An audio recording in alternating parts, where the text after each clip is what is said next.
ایک عاشق اپنے محبوب کی جھلک دیکھنے کے لیے اس کے دروازے پر پہنچا۔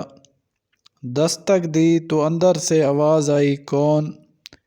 عاشق نے پرنم آنکھوں اور دل بے قرار کے ساتھ جواب دیا، میں ہوں۔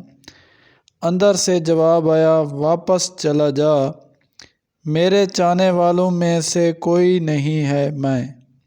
ابھی تیری آواز سے غرور اور تکبر کی بو آ رہی ہے۔ جا، کچھ عرصہ ہجر فراق کی آگ میں جل۔ عاشق مایوس ہو کر واپس لوٹ گیا۔ کچھ ماہ سال اور گزر گئے، محبوب کی جدائی میں جلا۔ پھر جب محبوب کے دروازے پر دیوانہ بن کے حاضر ہوا، محبوب نے اس بار بھی پچھلا سوال دہرایا، دروازے پر کون ہے؟ عاشق نے ادب انکساری سے جواب دیا، میری جان، دروازے پر تو ہی ہے۔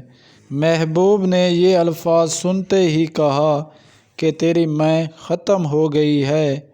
جب میں اور تو کا جھگڑا ہی ختم ہوا، پھر دوری کیسی؟ کسی نے کیا خوب کہا ہے، نفی ذات کے بغیر منزل نہیں ملتی۔